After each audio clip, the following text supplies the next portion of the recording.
there's also so many things that I feel like, well, okay, let me rephrase. There's lots of things I want to talk about, but there's also the fact that, like, I don't even know if I'm going to be able to remember everything I want to talk about, but we're just going to go with the flow. Obviously, if you clicked on this video, you know what it's about, you know what I'm going to talk about because it's in the title, it's on the thumbnail. But let's just begin. So, I have been wanting to make another YouTube video. Specifically, I have been trying to do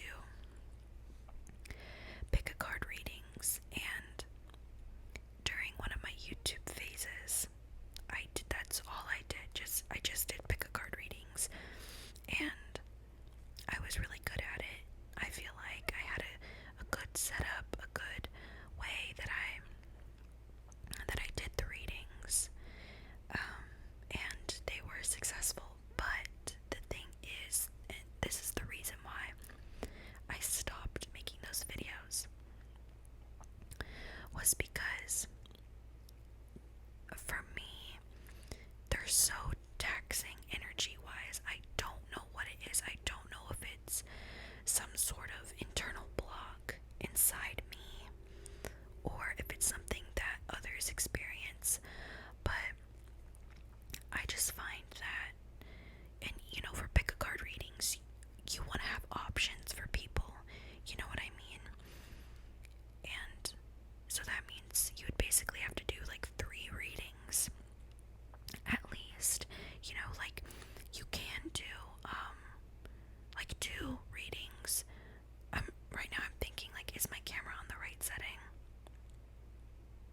I don't know. I think it looks fine anyway, but yeah, you want to have options for people, and that means that you're gonna have to do a lot of readings, and it's just very taxing to have to go into that new energy like 3 times in the span of like 40 minutes. And like, I really like it because I love tarot, I love oracle, I love spirituality. Like, I feel very connected as of late. Like, I feel so connected, I feel so intuitive. And one of my goals, one of my manifestations, was that I can read tarot accurately. That was something that I really wanted, and I feel like I have manifested it because I started reading tarot. Oh my gosh, this is perfect. We're getting right into it. I have things to talk about. But I started reading tarot in high school, but actually before high school. Let's just start to the beginning. Let's just start from the beginning with me and tarot.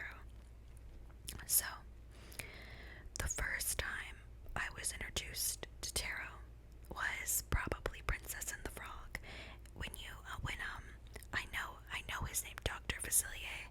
The reason I know his name is because of Villainous. If you know what Villainous is, please comment down below. If you know, you know.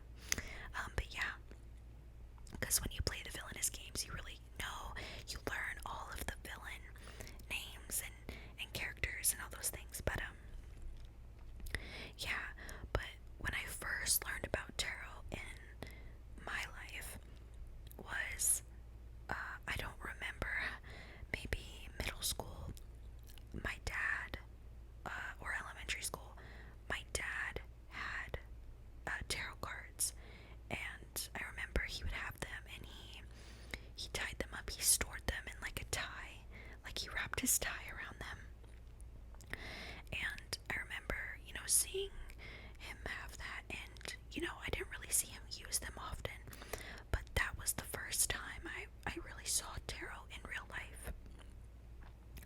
And I find it so interesting, and I find this to be the case for a lot of things in my life, that things will come into my life at a certain time, and I won't have much interest in them, but then later down the line, I will. And to me, that feels like them choosing me, like it's destiny. And, time went by after, I saw that with my dad, and then my mom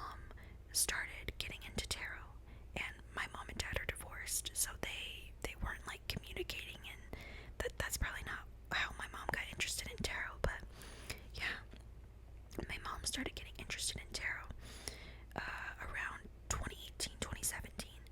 And I remember seeing my mom use the tarot, and that's when I was interested. That's when I was like, okay, wait, I'm interested. And so it was 2018. I'm pretty sure it was October 2018. It was before my freshman year of high school, or the second semester, because I didn't go to the first semester of my freshman year because I was homeschooled for a year, for 8th grade.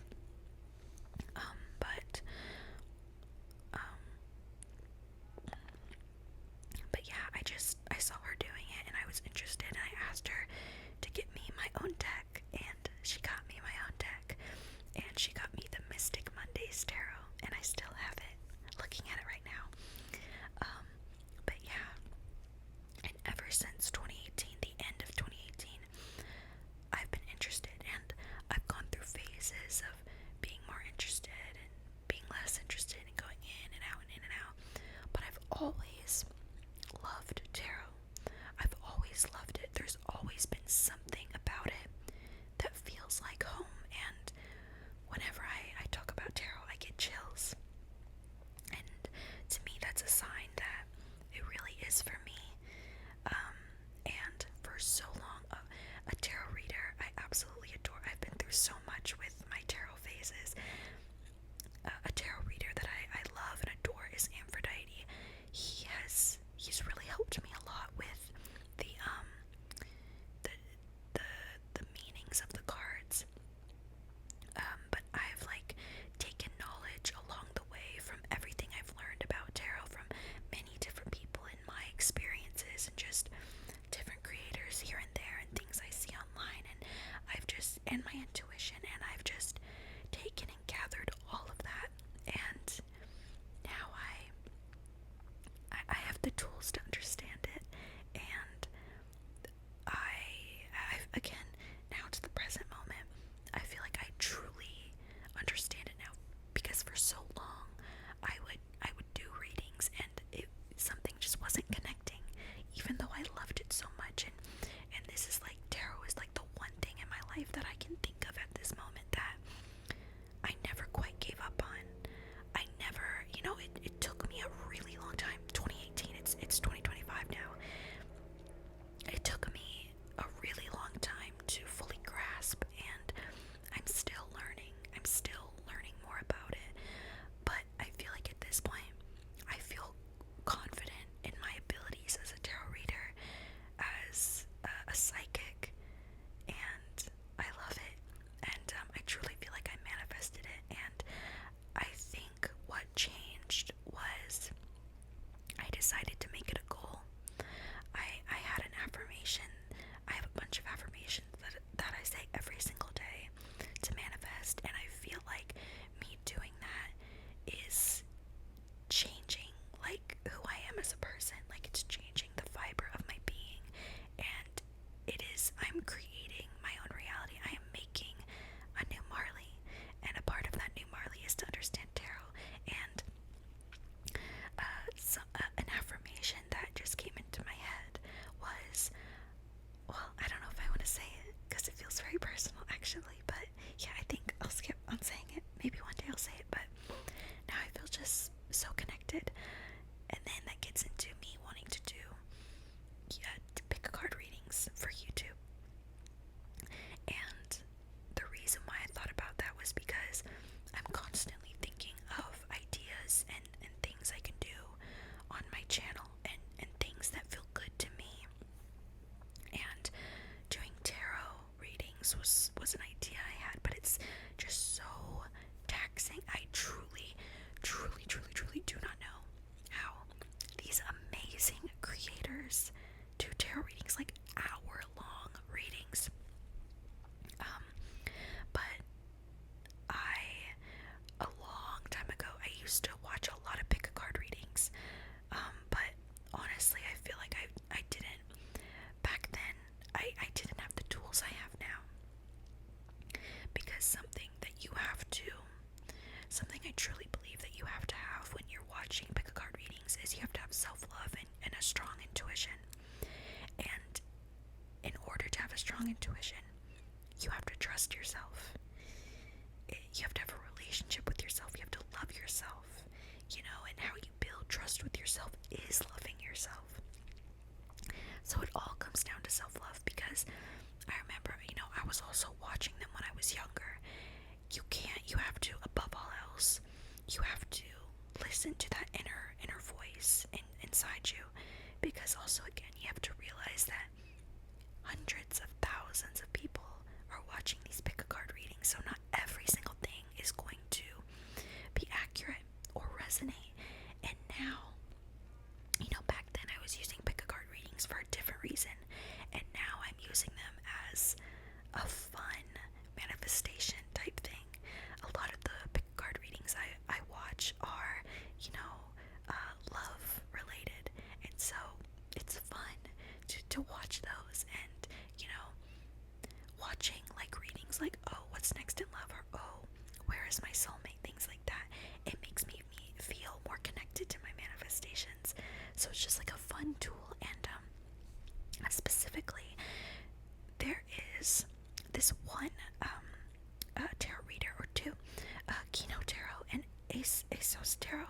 I really like them. I used to not be into the long-winded readings, because I was like, I felt like a lot of, also I really like Shadow Play Tarot. I feel like there are a lot of readers online that are not accurate, that just say what you want to hear and just give you a bunch of fluff. And it can be hard, you know, for some people to really navigate that and find the readers that resonate with them. And, you know, I feel like I found that now, and I used to not really be into the long tarot, but they do long tarot, and I really like it. Another thing that I think is different this time around with my interest in pick a card readings is the fact that my intuition was not as strong as it was. No, my intuition is stronger now, and it's not as strong as it is now. So I feel like I was probably watching a lot of pick a card readings that were not accurate, because my intuition was not guiding me to the right pile to pick. And I think another thing is, when you're constantly watching pick a cards looking for a different answer or the same answer, it kind of just, it just doesn't feel right, if that makes sense. But yeah, back to my YouTube.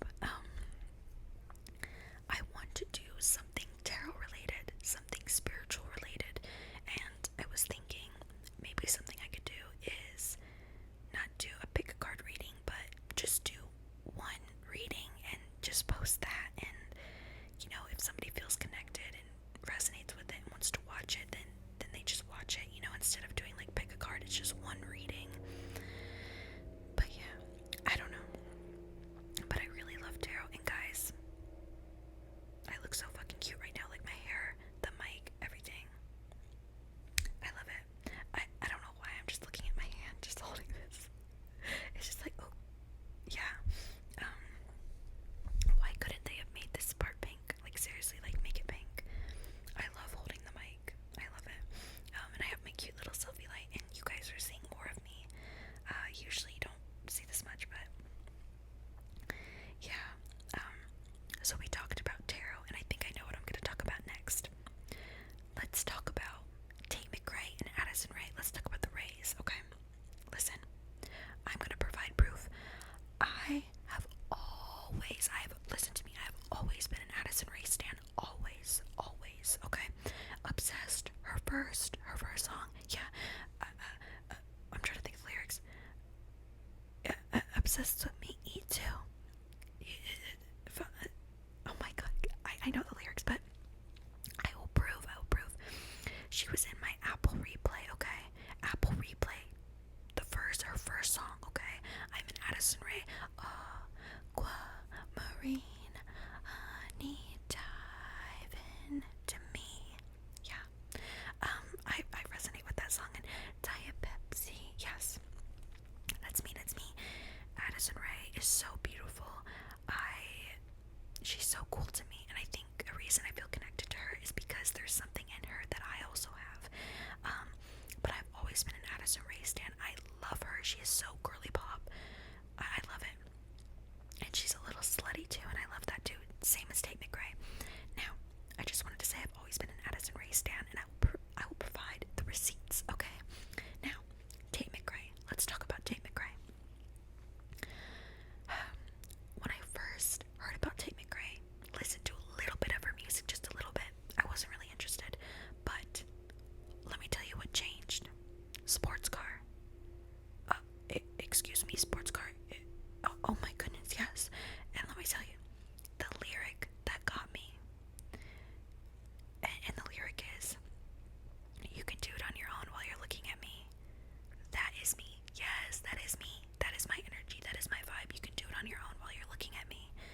Yes, you can. Yeah, you can.